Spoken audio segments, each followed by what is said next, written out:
World Champions of Baseball. The Philadelphia Eagles are Super Bowl champions.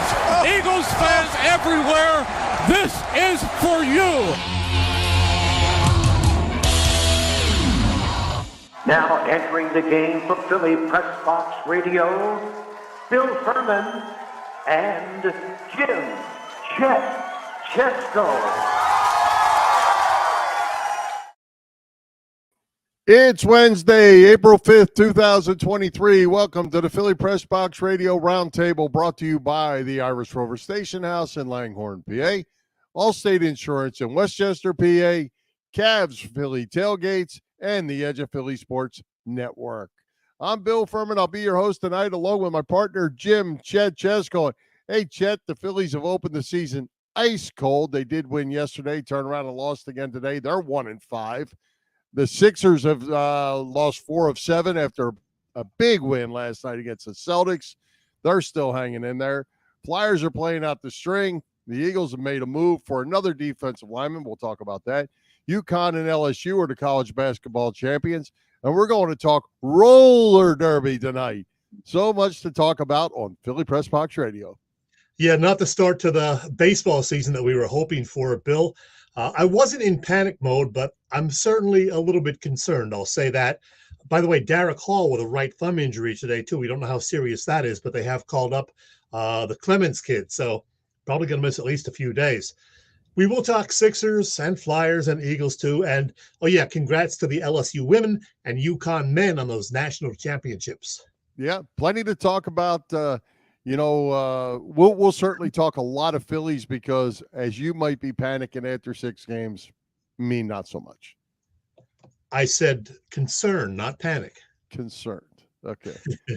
All right. Well, hey, we have a great guest joining us tonight in the roller derby, and Philadelphia Warrior legend and Philly Pressbox Radio Hall of Famer Judy Arnold making a return visit. That is going to be great. For those that might not know Judy, Chet, maybe they're a little younger than us. Give us a quick rundown. Most people are. Yeah, right? Give us a quick rundown on Judy. Well, yeah, as mentioned last week, I used to watch the Philadelphia and Eastern Warriors roller games action pretty much every Sunday evening in the late 60s and early 1970s. And Judy Arnold was pretty much the face of the franchise at that time. A pretty face, too, by the way. Heck, they even called her Pretty Judy. She retired in 1975. Roller derby pretty much disappeared at about the same time. And then many years later, I discovered through an old friend of mine, Gary Powers, that there was a roller derby reunion event taking place in Philly in 2012. Now, side note about Gary, he and I went to Penn State together way back in the mid-70s, starting at Schuylkill campus. And then unbeknownst to me, years later, I found out he was a big roller derby fan back in the day, just like I was, and somehow ended up, as a matter of fact, as the Roller Derby Hall of Fame's executive director. So I went to that event in late 2012 where I met Judy Arnold and little Richard Brown. Remember him? They're in the picture right there, and that's Gary in the middle. Had a great chat with Judy at that particular event. We stayed in touch, and then you and I had Judy on our show after we started doing our show in 2014. We had her on with us in 2016 and 17. And, then I didn't really talk to her much for a while after that, but I did hear through her on Facebook that she was working on a book a few years ago. Well, she has finished that book. It came out last year, and I got it. It's great. I read it. So I said, hey, I got to get her back on the show. So, this is the night, Judy Arnold. Well, that's going to be cool. And we're going to talk to Judy a little bit later. But first, Chet, we're going to talk some Phillies. The open of season in Texas, they get spanked by the Rangers with Aaron Nola and Zach Wheeler on the mound. They got a good game from Bailey Falter, not good enough to win, losing 2-1. Now they've played the Yankees. They've lost 2 out of 3. They did get a good pitching effort today from Aaron Nola, but again, came up short. Matt Strahm saved them last night with 4 solid innings, bullpen pitch goods for the win. So you concerned about the slow start from Nola and Wheeler, and even Taijuan Walker? He had a tough first inning the other night. Yeah, he was fine after the first inning. He was pretty good the next 3 innings, but one bad inning sometimes will kill you. It happened to Nola back in the opening game of the season. Nola looked all right for 3 innings. Then all of a sudden in the fourth inning, he collapsed.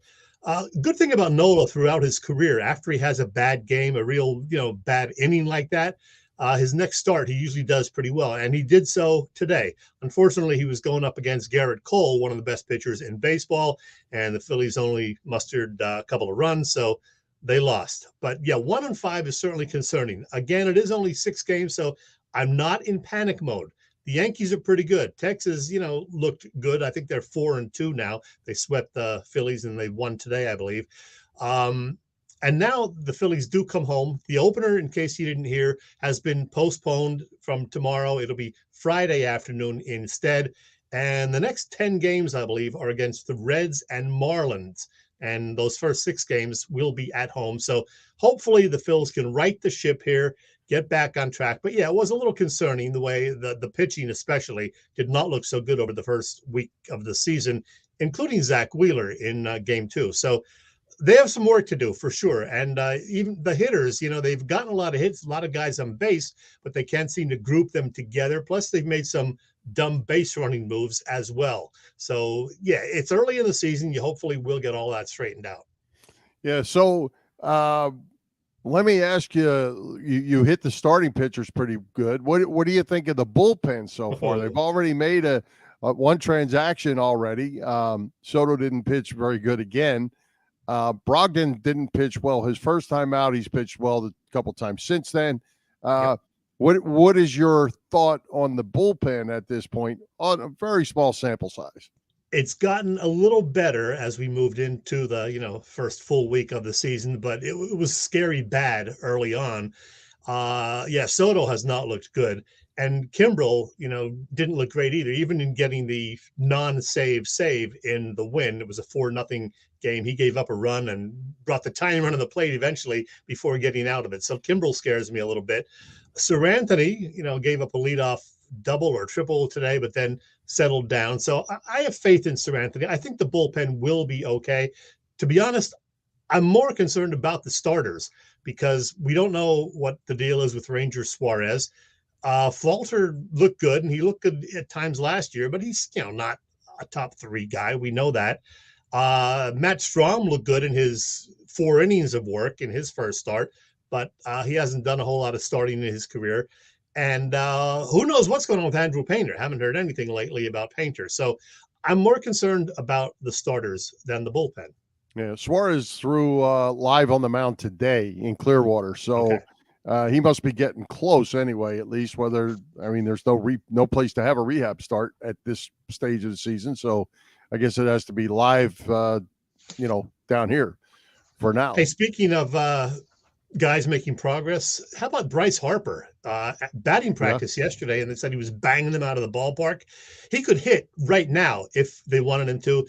They said they're more concerned about him, sliding and that sort of thing because of the elbow surgery. So, initially they said maybe July, then they didn't put him on the 60-day injured list, which means he could come back before the end of May.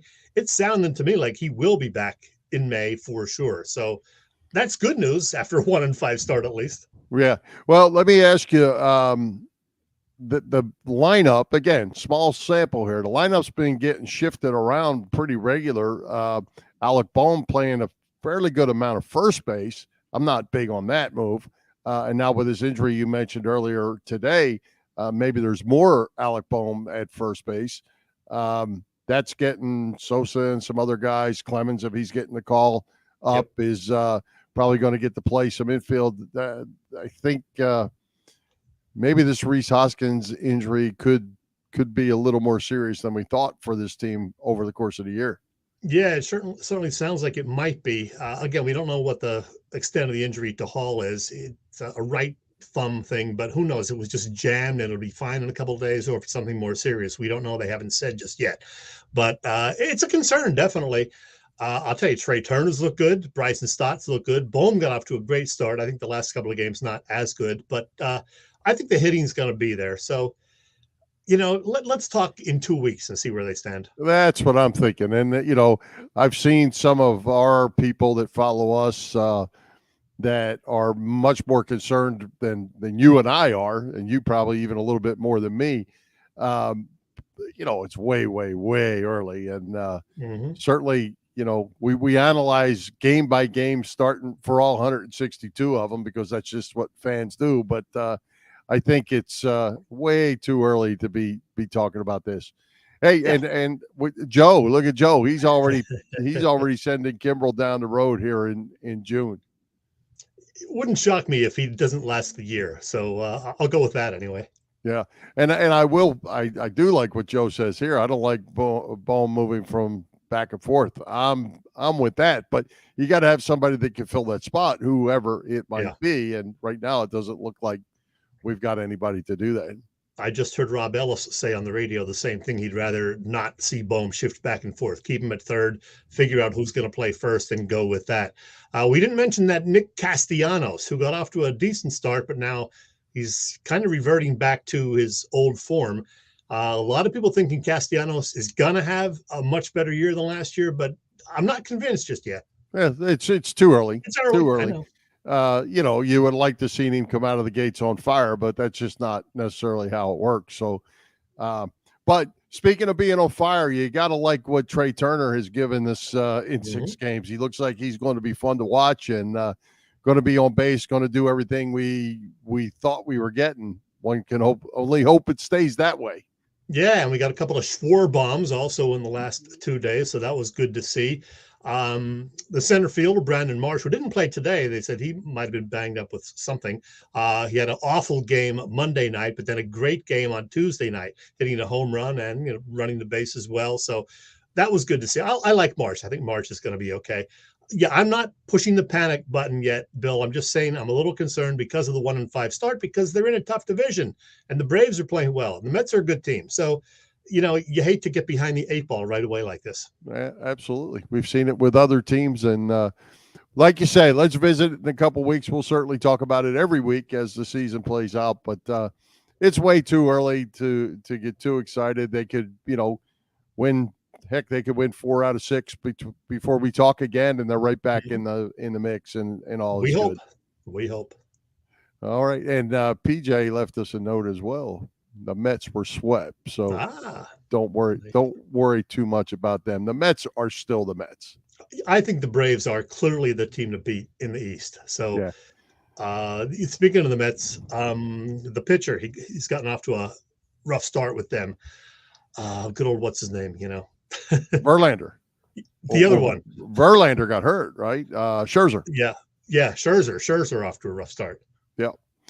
All right, we will certainly talk more Phillies as we go. But hey, I wanted to jump in before we get to our Judy Arnold conversation. Chet, UConn and LSU took care of business to win the college basketball championship. Did you watch either one of those games? And it sounds like the women's game had the largest TV audience ever. That was kind of good to see. I watched one of the women's game Friday night, a real barn burner. And then the Sunday game, I actually was doing some work on my computer, but watching the game, and it was great to see. Caitlin Clark, fun to watch. And yes, it was the largest audience for a women's NCAA game, 9.9 million viewers, crushing a record that was set more than 20 years ago. Clark, really good, fun to watch. She came up, one win short, but LSU star Angel Reese is pretty impressive also. Meanwhile, the men's title game was seen by more people at 14.7 million, but that was actually among the lowest men's title games and a decline of 15% from last year. So maybe that was just because, so many of the powerhouse teams were knocked out a couple of weeks ago. Who knows? But I did watch, and it was some good basketball, certainly. Yeah, and I was a little surprised about the women's game because there have been great women players and great women's teams all along that didn't draw this kind of attention. So I'm not sure if it was Caitlin Clark was the draw, but there have been other great players as well, and good for them though. Good for them to have a draw like this and a good game. And hey, congratulations to LSU. And for UConn, what a run. I mean, I don't 5 titles in the last 20 years, right? Yeah, I'm not sure anybody was thinking they would be there, but not surprised at the TV ratings. We talked about that, over the last couple of weeks, what was going to happen when the Blue Bloods weren't in there, were people going to watch, right. And apparently they didn't quite as much. I know you've been busy with work lately. Did you get to see any of the action? I did not. And actually, I taped them both, but I haven't been able to watch them. So I followed them and read about them, and that 5 a.m. start is just wearing this old guy out. You got a lot going on. By the way, I'm a little hungry, and today is National Deep Dish Pizza Day. I'm a fan of any kind of pizza, but I do like the deep dish pizza, so that may have to be my dinner after we finish up tonight. Well, there's a day for everything. What can we say about that? Speaking of which, while we're talking about that, tomorrow is New Beer's Eve, because it was dating back to the night before Prohibition, and then Friday is New Beer Day. There's a beer holiday pretty much every week, so this is the one this week. Good deal. Well, hey, Chet, spring is here. It's time for you to save some money with Allstate's pay-as-you-go auto insurance. Yeah, Bill, that is absolutely correct. And Allstate's pay-as-you-go auto insurance puts you in control. You only pay for the miles you drive with the same full coverage that a traditional policy offers. Pay-per-mile insurance gives customers greater control of their insurance costs. See how much you can save with pay-per-mile car insurance by calling your local agent. In Westchester, Pennsylvania, that is Dave Lavoie. Call Dave at 610-430-0700. Once again, 610-430-0700. And start to save more now that you are driving less. That's right. Well, hey, Chet, speaking of driving, it's a short drive for you over to the Irish Rover Station House, and it's baseball season over there as well. Tell us what's going on at the Rover.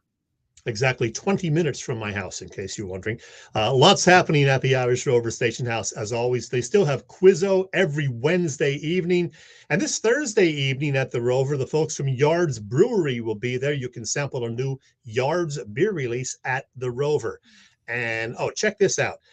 Great dinner specials every week. Usually it's Thursday through Sunday. This particular week, it's Thursday through Saturday, not Sunday, because they will be closed for Easter Sunday, but they have a yummy Hawaiian salmon. Also, they have live music most Saturday nights, and this weekend it is Soul Shine. I've heard lots of good things about Soul Shine. I might have to pop over there. Always 24 beers on tap at the Irish Rover Station House. The patio will be open for the season real soon, if it's not already, whenever the weather permits, of course, so probably not tomorrow. Again, the Irish Rover will be closed this Sunday, giving their great staff the day off for Easter. The Irish Rover Station House is on Bellevue Avenue in Langhorne. You can get more details on everything I just told you about on their website, irishroverstationhouse.com. Hi, this is Ray Dinger, and it is always fun to talk sports with these two guys, Bill and Chet, on Philly Pressbox Radio. Hey, Chet, do you think there's a beer special day on Easter? There will be at my house. Good answer. I figured you'd come up with that. All right. Hey, I know roller derby legend Judy Arnold is one of your very favorite athletes to come through Philadelphia. You nominated her for our Philly Pressbox Hall of Fame several years ago, and she was selected. That was cool. You told us something about Judy in the opening, but you had a chance to visit with her to talk about roller derby and a whole lot more that she has accomplished, taken on and accomplished over the years, and culminated it now with a book. So tell us about your sit-down visit with Judy. Well, Judy Arnold's had a very interesting life, and over the last few years, she documented it in a book that she finally finished and published last year. As I said, I don't read many books, but I had to read this one. I did, and really learned a lot about her that I didn't know previously. If you remember the old roller derby on Channel 48 in Philly back in the day, or even if you don't, I think you're going to enjoy my chat with Judy. So let's fire that up. Here we go. Glenn Miller and Judy Arnold now. The jamming action. Judy Arnold, everybody's All-American gal, trying to go long distance. Glenn Miller up, and there's Arnold with that patented hip check, knocking down Glenn Miller. So happy to have this wonderful woman back on Philly Pressbox Radio. It has been way too long. Roller Derby Hall of Famer, Judy Arnold. Hey, Judy, welcome back. Hey, Chet. Good to see you. We've only aged a couple of years. Hey, Judy, when you see a video like I showed at the start, you skating around 50 years ago, does that bring back a lot of memories? Oh my gosh, yes. Anytime I see him, I'm like, what? Who did that? Oh, man. Well, Judy, you are not only a roller derby Hall of Famer, you're also a minister and a public speaker, and now an author. Yeah, you wrote this book last year, Derby Queen, the Judy Arnold Story. And I got to tell you, I really enjoyed it. What made you decide to write an autobiography? Many people over many years had said, you need a book. You need to write a book. And I thought, no way, I'm not a book writer. I don't think so. But it just happened. It was 8 years ago that some young couple was speaking to me and they said, Judy, you need a book. And it was like, yes, this is the time. And it was a long process, being that I'm a skater and an athlete and not a writer. I wasn't good in school. It's just not my thing. But I had help, and God bless the people that helped me. I'm so grateful for the way it came out. It got my life, and yet there's tons more. One of my housemates said, you need to write another book. I said, be quiet. Well, you grew up in Northern California, and while I know you loved your parents and your brothers, you wrote in the book that your relationship with your mom and dad wasn't always ideal. How so? Yeah, well, when I was young, of course, they were together, but there was alcohol in the home, and some arguing, not a lot, but by the age of 9, my dad divorced my mom, and that broke my heart because I was very close to my dad, being the only girl. I had 2 brothers that I fought with all the time, and but anyway, I was close to my dad, so it was really a heartbreaking experience when he left, because he said, oh, I love you, honey, and I always will, but then he's gone. My mom was not a real affectionate person, but she hung in there with us. I thanked her years and before she died, many times I thanked her for not giving up on us 3 kids, because you could imagine me alone was a handful. But then 2 brothers, one older, one younger, and she hung in there with us. She worked hard as a waitress. It's in the book, a lot of that stuff, but some painful stuff in my childhood. I've had people read it and say, I had no idea the things you went through. So, you're just a star. You don't have any problems. Your life was always wonderful. I learned a lot about you in the book. You said you weren't a great student. I didn't know that. I would never have guessed that. You mentioned, though, that you were a very active kid and that you indirectly developed your signature leapfrog move even before you started skating. How so? Absolutely. I would start, for whatever reason, leapfrog over a fire hydrant. I don't remember how that exactly got started, but anything challenging. And as I got older, I thought, I wonder if I can get over that mailbox. I gave it a try, and I could leapfrog mailboxes. So I was getting ready for roller derby and big people like Earlene Brown that I had to leapfrog over. You mentioned that you discovered an interest in roller derby as a youngster. You actually joined the Bay Area Bombers at the young age of 16. So when you started skating, obviously you were the youngest one there. Were you intimidated at all? Absolutely. Yeah. I remember, in training school, and with my group of skaters in the training school, I was considered one of the best. So, you get a little, okay, I'm really good. And then I stepped on the track with the pros, and I was scared to death.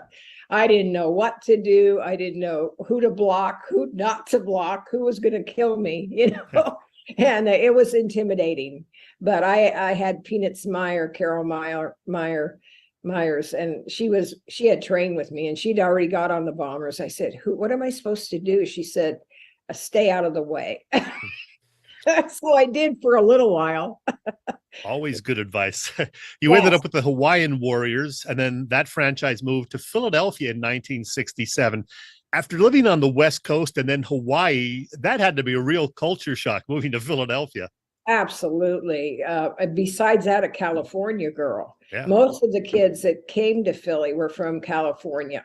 So we knew nothing about that kind of cold. I mean, cold here was a little light jacket and, a pair of pants instead of shorts. I think I put another funny story in there about a car that someone had brought from California This is later in my career, and she needed to sell it, so I bought it. And she out here had put plastic seat covers to protect the seat covers.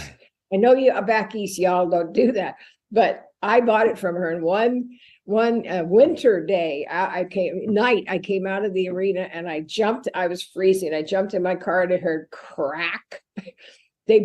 Plastic breaks like glass. Yeah. I was like, oh dear, cold. Hey, before long, roller derby was drawing huge crowds in Philadelphia, first at the arena, then the still relatively new Spectrum. The sport would occasionally go to other destinations. Didn't you have a scary experience in Puerto Rico?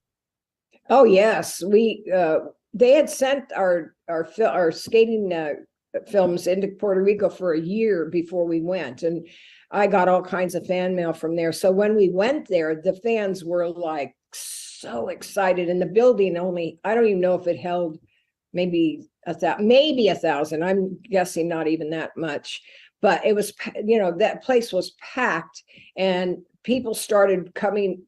They were trying to get through the roof, through windows, any way they could get in there. And by the time the game was near over, they were surrounding the tracks. Some were trying to sit on the edge. You know what the track looks like. Yeah. And but the fans were almost like Philadelphia. Yeah, I mean, they were there. And but Buddy Atkinson said to me, Judy, as soon as the final whistle blows, make sure the girls know, get off of the track and get into the dressing room. So I told the girls, and as soon as the whistle blew, we took off because the fans just mobbed the track. They wanted to meet, they wanted to meet Judy Arnold, Buddy Atkinson, and one of our girls, Drew Scott, got knocked down and almost trampled. And Jim Trotter saw her and grabbed her hand and picked her up. And she made it to the dressing room, and half of the track caved in. Of course, wow. the guys were okay because they were stronger to deal with, because mobs are dangerous. I don't care what they're at. And they don't mean to be, but they're, it was that was one of my most frightening experiences. Well, fans nicknamed the Spectrum Judy's Place. You opened a clothing store called Judy's Other Place. I like that. And didn't you and a teammate or two actually do some singing, Judy and the Jammers? Yes. Is that right? Oh, yes. I didn't know how much singing I did, but I got to find the video of that. I don't know. Yeah, someone may have been there that videoed, but I played the bass guitar. That's because when we first came to Philly, we were so bored in the hotel. And one of the girls could play a guitar. I mean, she'd make it talk almost. She said, why don't we get you a bass? I'll teach you the bass. And then she taught Yolanda the keyboard, we just learned some little bit of stuff. Mm-hmm. And I had about 3 runs I knew, do, whatever. And she was so gifted the guitar. She'd play all around that. She knew where I was going. I didn't follow her. She followed me. But because and when they had us come to the arena in Philly, the place was packed early because we did it before time. And the manager came in the dressing room and said, get out there because they're trying to break in here to get in here to see your group. That's how popular. I'm so grateful. Before we continue with our chat, I think we need to show another clip of you in action on the banked track. Okay. Arnold now spinning around, and she's moving up to the ever-dangerous Diane Severson. Arnold with her helmet off, making a few necessary adjustments. And Arnold now, yes sir, her knees knocking. Yep. Now Gwen Miller dropping back on defense. Now Severson ordering Gwen Miller on defense. Arnold now looking over the situation. Let's see how Judy Arnold fares. And look, Gwen Miller tried that hip check, but it backfired. Arnold's got Gwen Miller and puts it right on Severson. And look at Severson along with Gwen Miller, and whoop, over the rail Miller, and Severson hanging on to Gwen Miller. And look at Judy Arnold. Arnold having a ball. Look at Quarles. Arnold. Yes, sir. Flipping Severson over the rail. There's Trevino trying to help out. And what do you know, my good friends? The third period coming to an end. And look at Diane Severson. Well, that was great. Now, while a chunk of the roller games action was, kind of scripted, you certainly had your share of some very real injuries during your career. Tell me about some of those. Well, when I was a kid in San Francisco with the Bay Bombers, I skated too close behind one of the girls that, when you're skating, you're swinging your arms, and she hit me right in the nose. And I don't know if I put that in the book, but I went to the doctor the next day and they said I broke both nasal bones, but there was nothing they could do. But I've never had a problem with it. And I'm so grateful.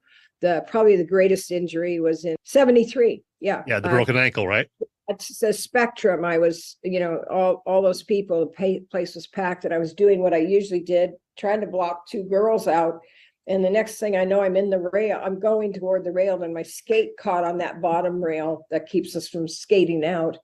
And my body went that way. And I broke my ankle in 7 places and dislocated it. It was a horrible, and lots of bruises. And, Sure. I'll never forget the morning I woke up thinking, who hit me? And I don't know if you're going to ask this question, but this is about the movie and Raquel Welch. My next question. Yep. All right, go ahead.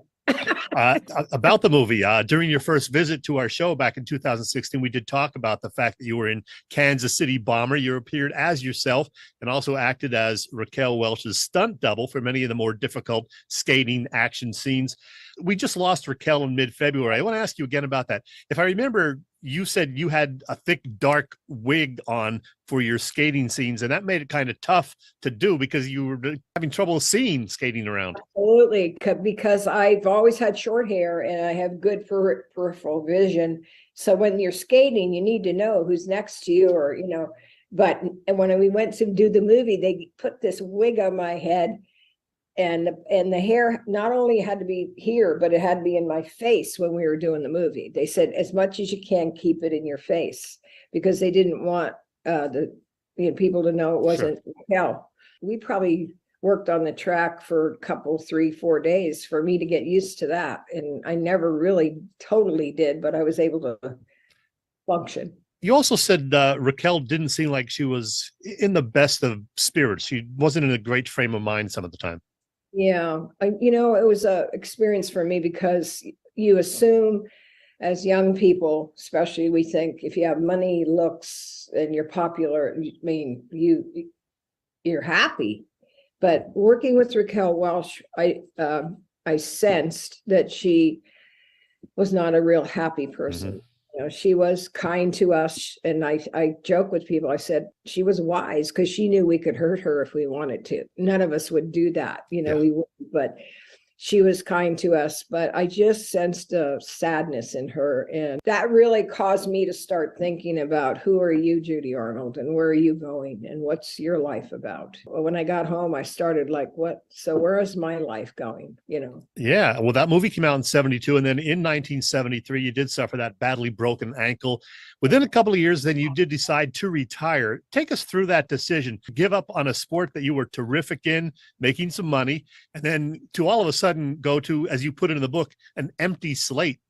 Yes. It was from the movie, I began to think, so where's my life going? Because I was doing things that were against my conscience and trying to, it's okay, you do your thing, you do yours, and it's all okay. But I wasn't happy with who I was. And I remember leaving the Spectrum where the place was packed cheering my name. And I loved that. I loved it. But I left there and I drove home alone, and I didn't like who I was becoming. And people only see the star. They don't, not many people knew me, because I didn't let people get too close. I didn't want to get hurt again. I started searching, and Sally Vega, who skated in the movie with me, she spoke to me about my life. And she said, Judy, you should give your life to God. And I thought, what's wrong with her? God, I'll never have another day of fun. And, I left home to have fun. But I started to think, well, maybe somehow, if I can know God, my life can be better. And so to make it short, is that what happened was she called me when I was skating in Hawaii, this is months later, and said, hey, Judy, I was born again tonight. I got saved. I said, what's that? What is that? And she said, well, when you come back to New Jersey, you can go to church with me. So that next Sunday morning when I got back, I went to church and went to the altar when they said, you know what, you're a sinner and you're lost and you need Jesus. And I thought, that's me. That's me.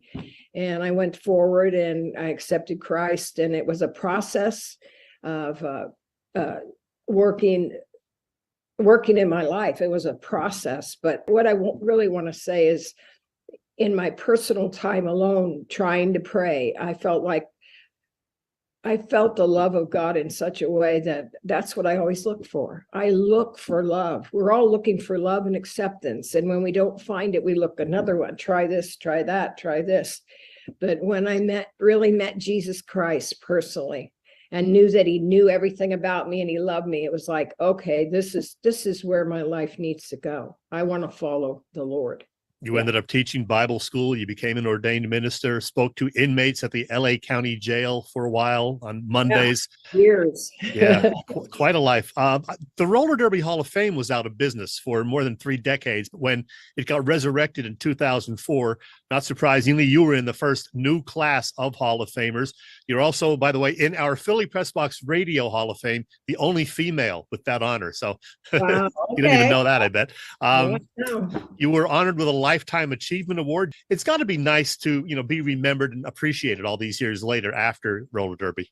Yes, I'm so grateful. I have a great relationship with most of the skaters. We have a reunion every year here in Vegas, and fans come, and God made me who I was. No matter what we do with our life, our Creator made us, and he had a purpose for our life. And roller derby, I believe, fit into that somehow, and got to be famous for such a time as this, to have a book and let people know that God loves them, no matter where they're at, no matter what they're doing.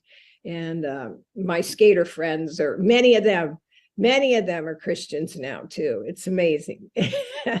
I had so many other questions that I didn't get to, so you're going to have to come back another time and we'll do some of those.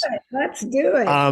I wanted to say again how much I enjoyed this book. It's called Derby Queen, the Judy Arnold Story. How can your fans get a copy, Judy? I'm not giving mine away. There's numbers away. If you want it signed by me, then you need to go through my website, judyarnoldskater.com. I got mine signed. judyarnoldskater.com. And if you go through there, it's PayPal, but you don't have to be a PayPal member. You just order the book and put your credit card, and I'll sign it and send it off to you. Otherwise, you can send a check. I have a address here in Reading where they can send a check. And then it's actually now on Amazon as a Kindle. So you can download it to your phone or to your... For just $10, by the way, if you do the Kindle. And chat, God willing, I'm coming to Philadelphia this year, and I'll be... I was just going to say, if you do make it back to Philadelphia or South Jersey, please let me know. I owe you lunch. We may all be getting older, Judy, but you still have a lot of fans out there, and this book is great. So buy it, read it. Derby Queen, the Judy Arnold Story. Thank you so much, Judy. My pleasure. Thanks, Chet.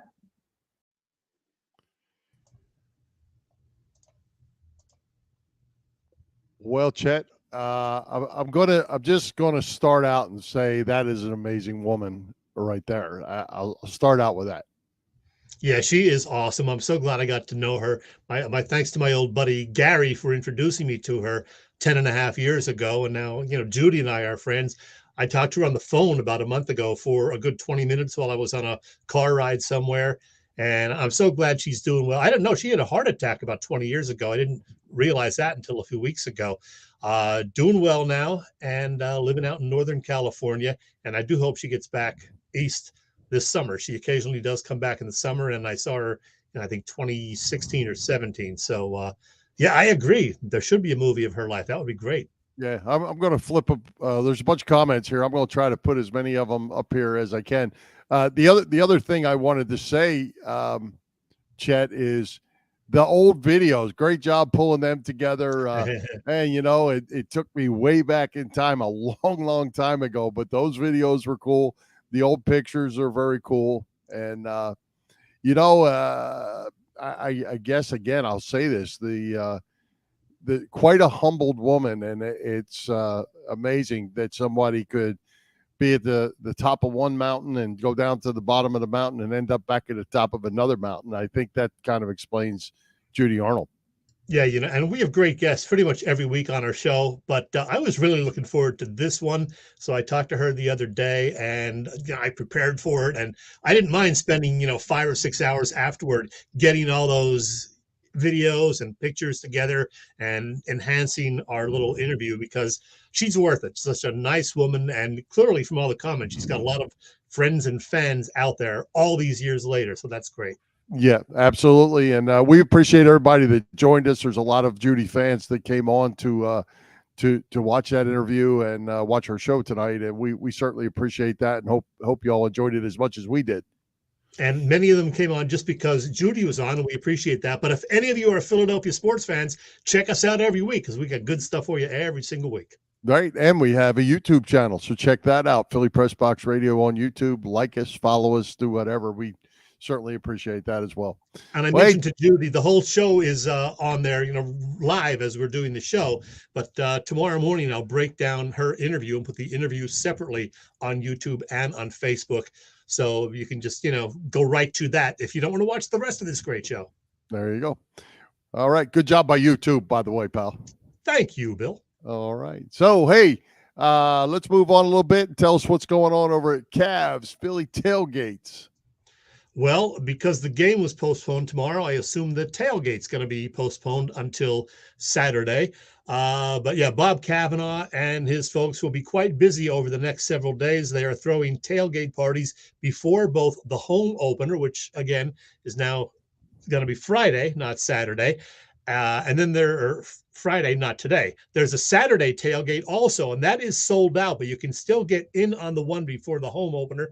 That again has been moved to Friday, and boy, they have some great food on their tailgate menus. Look at that. And I have sampled many of those items previously at past events, and it's really, really good stuff. Cavs Philly tailgates will have additional events throughout the spring and summer, including before a Red Sox Phillies game in early May. And of course, at Eagles games this fall, but they can also, handle house parties, graduation events, you name it. For more information, email them at cavscatering@verizon.net. Again, cavscatering@verizon.net, or just check their website, phillytailgates.com. And as you're probably aware by now, Bob Cavanaugh works closely with the crew at Philly Sports Trips, and they have some great trips in the works over the next few weeks and months. Look at this. They did the Yankee Stadium trip the other day. It didn't turn out to be a win, but everybody had a good time. They're going to the NFL draft at the end of the month. There's a trip to Coors Field, London and Leeds for the Union, and then go to Wrigley Field the end of June, early July. And as I mentioned, all of the away Eagles games this fall. So get all the information on that, details, pricing, additional trips, etc., at phillysportstrips.com, Bill. Yes, sir. And we appreciate having those guys with us as well. Hey, Chet, I was going to lead into this by saying that Sixers were limping into the playoffs, having lost 4 out of 7. They didn't limp last night, and your man, Joel Embiid, was, let's just say he was on top of his game last night. He really was. Bob Ryan from up in Boston, who's covered, sports for a long, long time, said it was one of the most impressive games by a center that he's ever seen. Because Embiid was just great. He shot 20 for 25, 52 points in 38 minutes. And pretty much the Sixers are locked into the 3rd seed. So it's good that they can't slip back to the 4th. Highly unlikely they're still going to catch the Celtics for a second. But yeah, what a night for Embiid. He played 38 minutes to score those 52 points. He was a plus 17 on the night. His backup, Paul Reed, and I like B-ball Paul, he played 9 minutes and was a minus 13. So, man, you clearly lose a lot when Embiid is not on the court.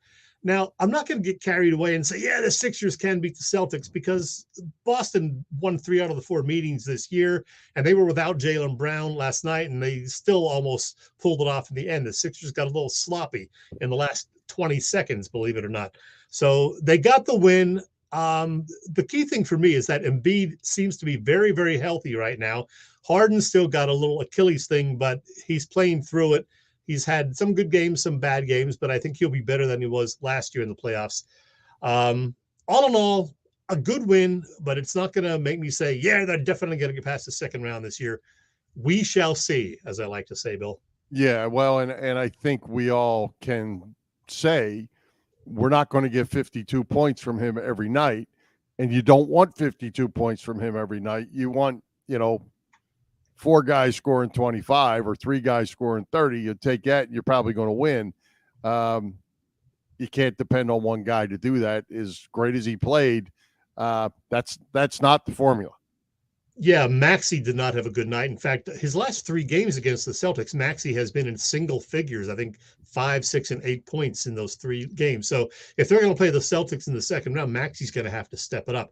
But as far as Embiid and the trophy that a lot of people think he really, really wants, his coach believes. The man just scored half our points in the NBA game. And I'm biased, but the MVP race is over. There you go. Yeah, and I do a good job. Great. I didn't great play job. that. I think he's right about this, though. I think Embiid has taken away the top spot pretty clearly from Jokic. So I hope he does get it. But he said the right things after the game last night.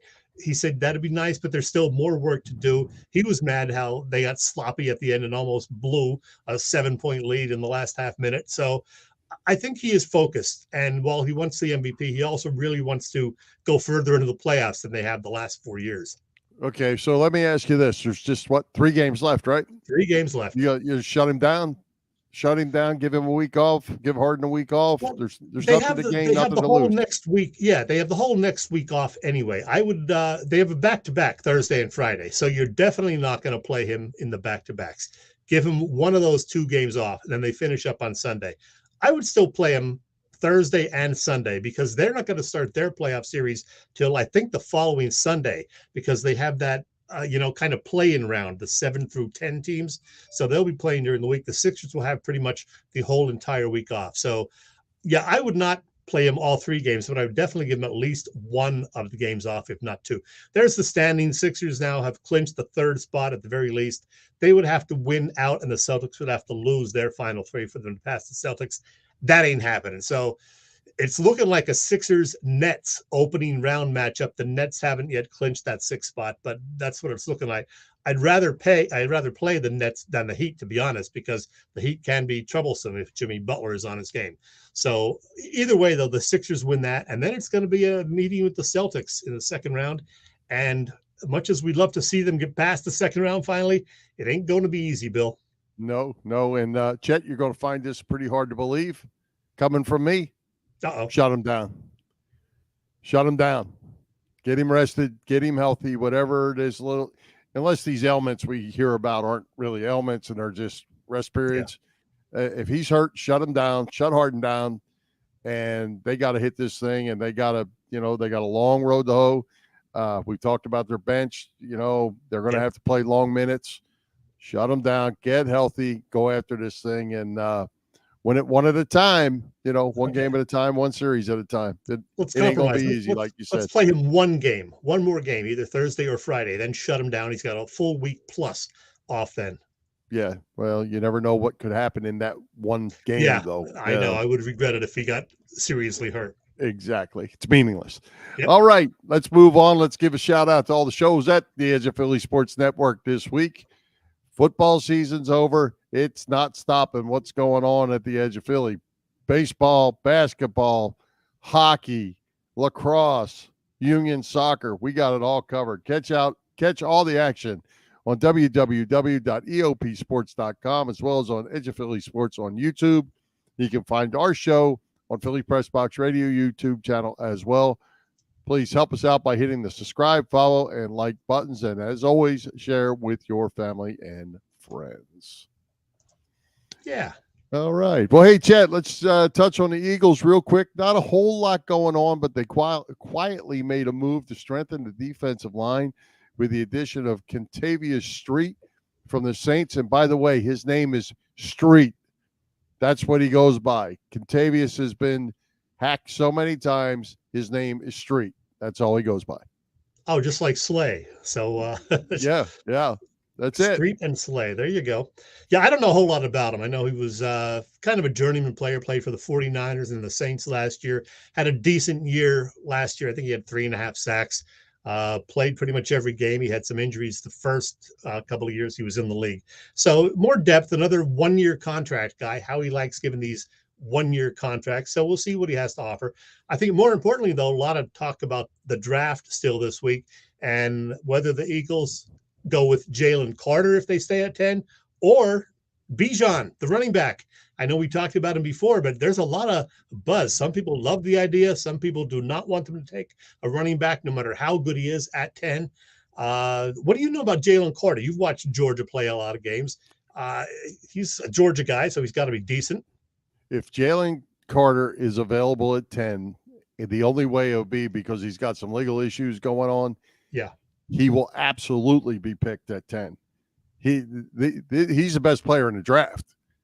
He was number one on everybody's draft board before his personal situations going on. Yeah. You know, and then supposedly at Georgia Pro Day, he had gained 9 pounds from the combine to the to the pro day. So that dropped him even more. But he's the best player in the draft when he was right. And if he's there at 10, they're absolutely taking him. All right. Hey, the other big Eagles thing that we did not get to talk about last week was the fact that they're going to be wearing Kelly green for at least 1 game this fall, maybe 2. We'll see. But there's a artist rendition of it, I guess, a little Photoshop work of Jalen and Devontae. I forget, where do you stand on this? Do you care about the uniform colors? Do you have a preference? What says you, Bill? I absolutely could care less. That has nothing to do with the game. The fans like it. They could sell more crap. Yeah. It has nothing to do with anything. It's a fan thing. That surprises me because as an old school guy like you are, I thought you might go for the old Kelly green look. No, that really doesn't. We agree. I don't care either way. I mean, I think it's nice that they will do it for 1 or 2 games because, as you said, the fans love it. They will sell more merch, and it'll be something different. So I'm okay with that, but I'm glad they're not switching entirely back to it because I don't know. I like the midnight green too. So yeah, just once or twice is fine. Yeah. Well, and I was never a fan on the black on black on black.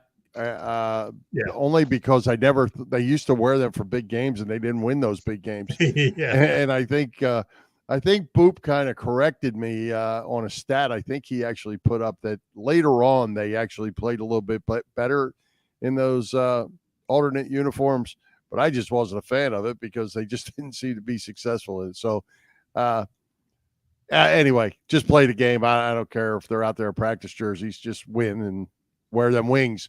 Wear them wings on your hat. I like them.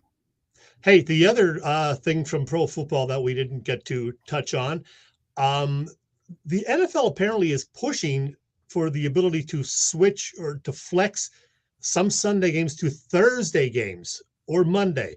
They would, have to give 2 weeks notice, but still, boy, I hate that idea, especially for fans, fans who buy their tickets well in advance, make hotel reservations, make travel plans, and then you're going to switch a game from a Sunday to a Thursday a couple of weeks ahead of time and screw everything up. Fortunately, some players, including Patrick Mahomes, now are coming out against this idea because, first of all, most of them hate the Thursday games anyway. But to suddenly be, hit with this a couple of weeks beforehand, boy, what do you think, Bill? I think it's awful. I don't think it'll happen. I don't either. Too much opposition. The only way I see it happens when they go to the next contract negotiation thing and goes through the players union and all that. I just don't. And I don't think they'll approve it, but I just can't see, like you said, teams hate it to begin with and to jerk them around. And maybe, say Patrick Mahomes, all of a sudden you're going to give him 4 Thursday night games, because he can be on TV. They're going to watch him if he's playing Sunday or Monday too. It doesn't matter. So keep the schedule the way the schedule is, as bad as Thursday night football is to begin with.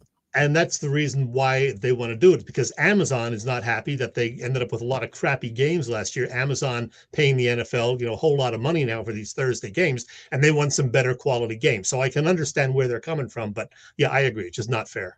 Well, yeah, and I think the thing with Amazon is they did get some bad luck in the matchups, but you can't predict who's going to be good and who's going to be bad. Right. You know, some good teams weren't good and some not so good teams were better. So, you know, was just a bad draw. This year they might get all great games. Yeah, you never know. So, hey, great guest tonight in Judy Arnold. Who's coming to Philly Press Box next week?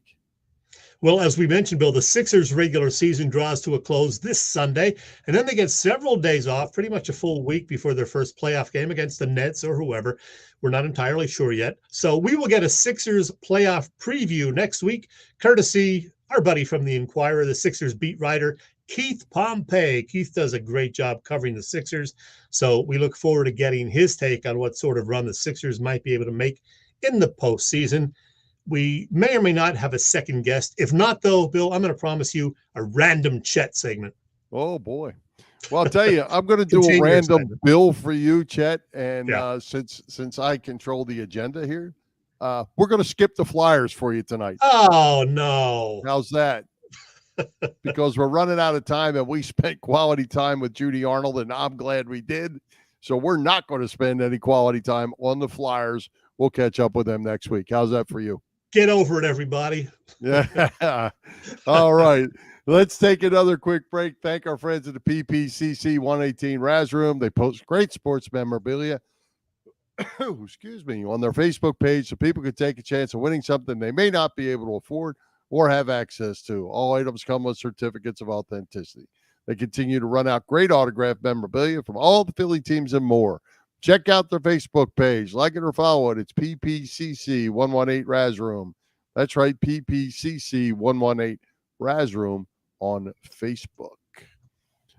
And Chet, by the way, as we speak, there is a Raz up there with a Mike Schmidt, Robin Roberts, and Richie Ashburn ball. You get them all. The nice. Winner take all. Nice. All right. What else you got? Or you want to talk Flyers? No. One other thing I want to mention, there's all of a sudden an abundance of sports movies. Air just hit theaters today, the Air Jordan sneaker movie with Ben Affleck, Matt Damon, and others, and it's getting really good reviews. So I'm going to have to see that either this weekend or very, very soon.